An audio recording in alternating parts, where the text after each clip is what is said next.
As a storyteller, to be completely honest with you, I wouldn't say that I love so much to use responsible characters or responsible universes in my stories, my novels, or my TV series.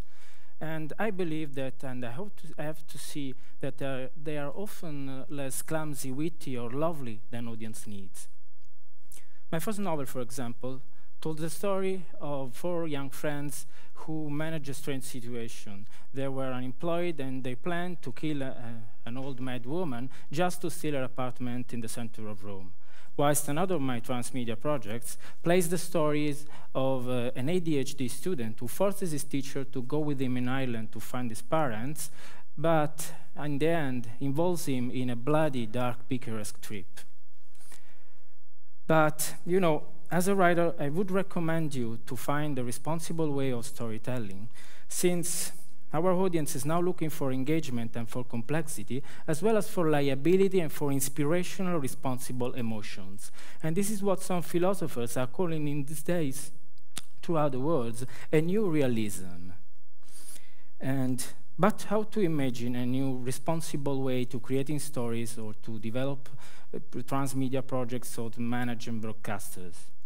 When I first started thinking about it, my first idea was, and my first answer was, focus on imagery and on inspiration. But at least the safest insight, I can say, it came to me from Jean-Paul Sartre, who defined the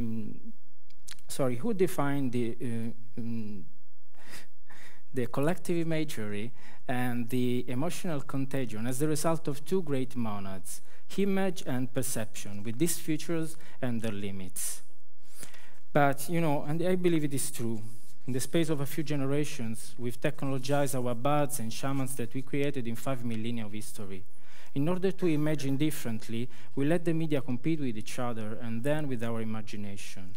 And now it's true. And so I decided today to share with you some of my favorite paintings from all over the Mediterranean, to more than transmedia projects or contemporary transmedia projects, to talk with you about what I call the nuclear power of the imagery and about the reasons why perception is, in my opinion, more effective and more inspirational than image in communicating responsibility through storytelling.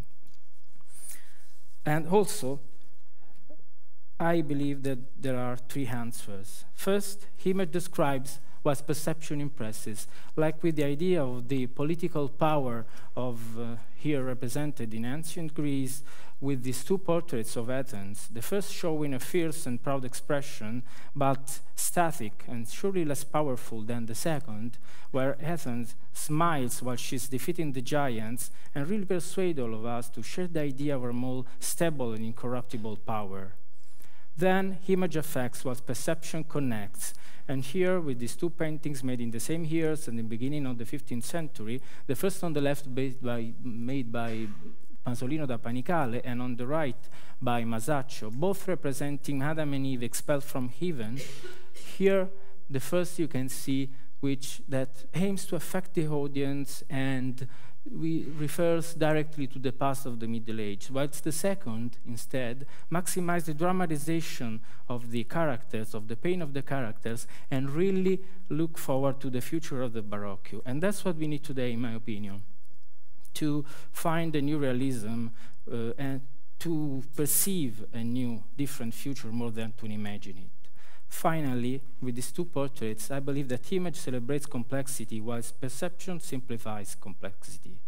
And like in these 2 portraits of Federico da Montefeltro, Lord of Urbino, made in the same years, on the left by the revolutionary painter Piero della Francesca and on the right by Pedro Berreghete, both representing the Lord.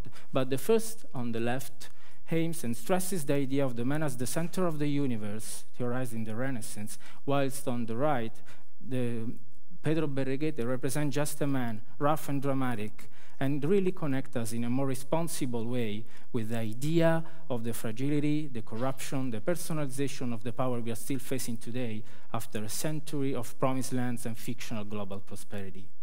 But how can, in this way, how can a story really empower and imagine a new way of storytelling to empower really the emotional contagion and the imaginary of a story, real in three different ways. First, at a conscious level, according to Jacques Lacan and Georges Durand studies, perception stresses the synthetical universal structures of the tale, like here in these two different artworks. The first one on the left, an ancient Greek fibula representing an old wise man, a knight who's paying honor to an old wise man, and in this sense can really make the story more reliable and engaging.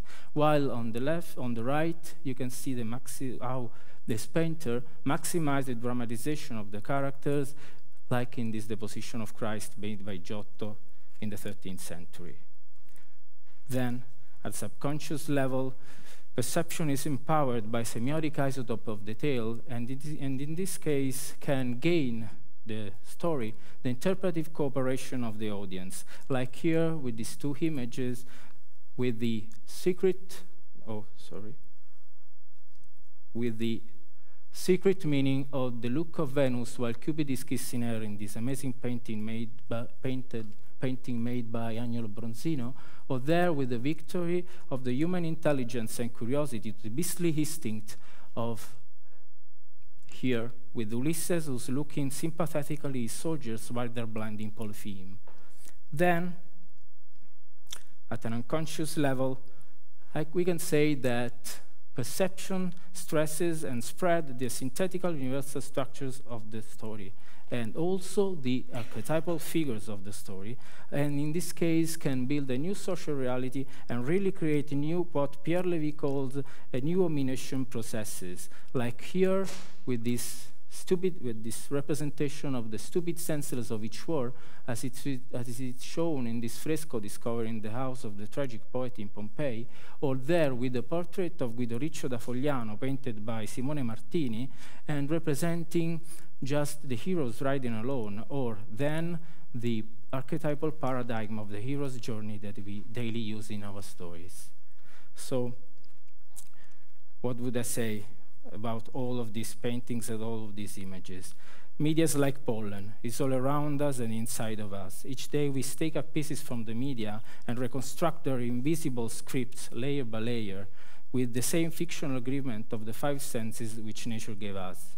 But it's not always like this.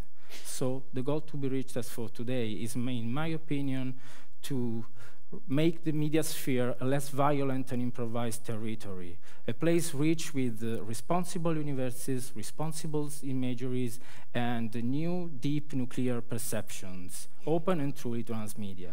That is, in other words, that it's time for us to decide now, as media representatives and as storytellers, if we want to be the lighthouse or the sea, the river or the waterfall, the cliff or the ocean. But not tomorrow, now. Thank you.